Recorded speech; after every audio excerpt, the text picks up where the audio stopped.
بسم اللہ الرحمن الرحیم۔ حضرت عبداللہ ابن مبارک مرو شہر کے رہائشی تھے۔ آپ ابتدائی دور میں ایک کنیز کی محبت میں گرفتار تھے۔ آپ سردیوں کی ایک رات اس کے مکان کے سامنے انتظار کرتے رہے، اور جب سحر نمودار ہوئی تو رات کے بیکار جانے کا انتہائی افسوس ہوا، اور سوچا کہ یہی رات اگر عبادت میں گزارتا تو اس بیداری سے لاکھ درجہ اچھا تھا۔ بس اسی تصور سے توبہ کر کے عبادت و ریاضت میں مشغول ہو گئے، اور نہایت ہی تھوڑے وقت میں انتہائی افضل و اعلیٰ مقام حاصل کر لیا۔ ایک دن آپ کی والدہ آپ کو تلاش کرتے ہوئے ایک باغ میں پہنچی تو دیکھا کہ آپ ایک گلاب کے پودے کے نیچے سو رہے ہیں، اور اس پودے کی ایک ٹہنی آپ پر سے مکھیاں اڑا رہی ہے۔ کچھ عرصہ ایک بدخسرت شخص آپ کی صحبت میں رہا۔ جب وہ رخصت ہو گیا تو آپ نے فرمایا کہ صد ہے، وہ تو مجھ سے رخصت ہو گیا، لیکن اس کی بری خسرتیں اس سے رخصت نہ ہو سکیں۔ ایک مرتبہ آپ کہیں جا رہے تھے، راستے میں ایک نابینا شخص سے کچھ لوگوں نے کہا کہ عبداللہ ابن مبارک آ رہا ہے، جو مانگنا ہے مانگ لو۔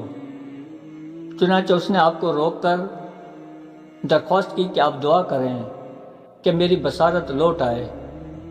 جب آپ نے دعا کی تو اس کی بصارت فوراً لوٹ آئی۔ ایک انتہائی مشہور واقعہ ہے کہ ایک بار آپ فریضہ حج سے فارغ ہو کر بیت اللہ میں سو گئے، اور خواب میں دیکھا کہ دو فرشتے آپس میں بات چیت کر رہے تھے۔ ایک نے دوسرے سے سوال کیا کہ اس سال کتنے لوگوں نے حج کیا اور کتنے لوگوں کا حج قبول ہوا۔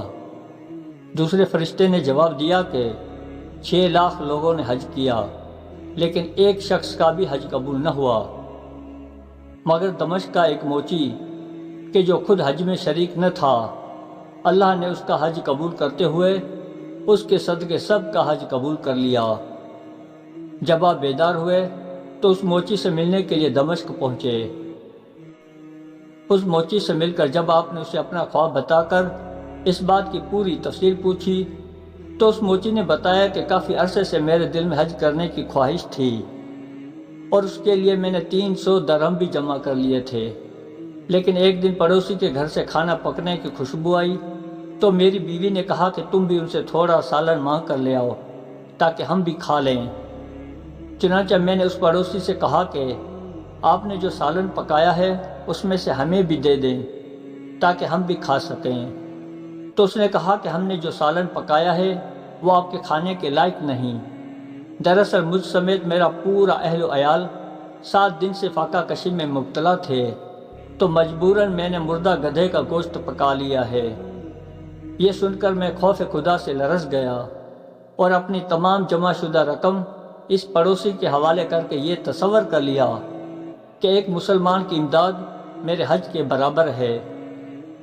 حضرت عبداللہ ابن مبارک نے یہ واقعہ سن کر فرمایا کہ واقعی فرشتوں نے خواب میں سچ بات کہی تھی، اور اللہ تعالی حقیقتاً قضاء و قدر کا مالک ہے۔ ایک مرتبہ آپ جہاد میں ایک کافر سے برسر پیکار تھے تو نماز کا وقت ہو گیا۔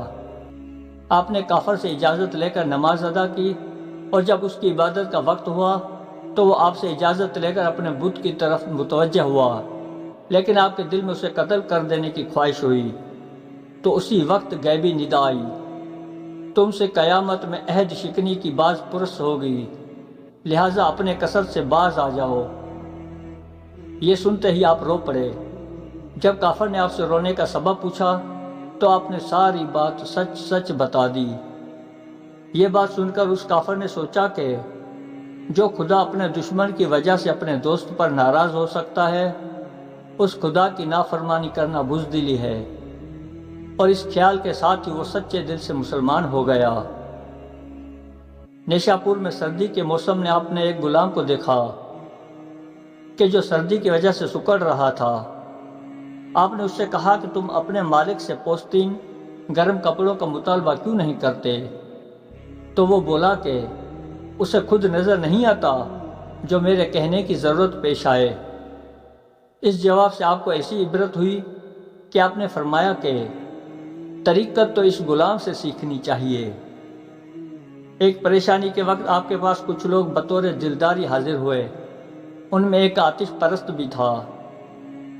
اس نے کہا کہ دانشمند وہی ہے جو اس کام کو پہلے ہی دن سر انجام دے کہ جسے نادان تیسرے دن پورا کرتے ہیں۔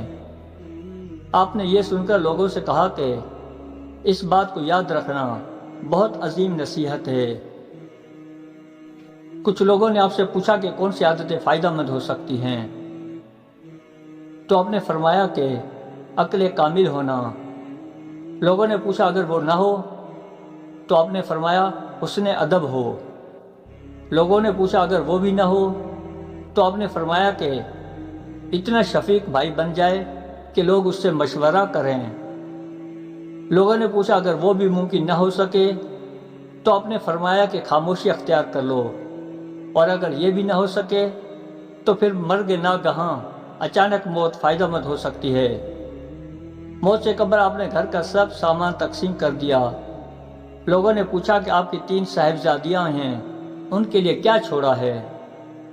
تو آپ نے فرمایا کہ ان کے لیے اللہ کو چھوڑ دیا ہے، اور جن کا کفیل اللہ ہو انہیں عبداللہ کی کیا ضرورت پڑے گی۔ آپ کے وصال کے بعد کسی نے حضرت سفیان کو خواب میں دیکھا تو پوچھا کہ آپ کا کیا معاملہ رہا؟ تو انہوں نے جواب دیا کہ میری بخشش کر دی گئی۔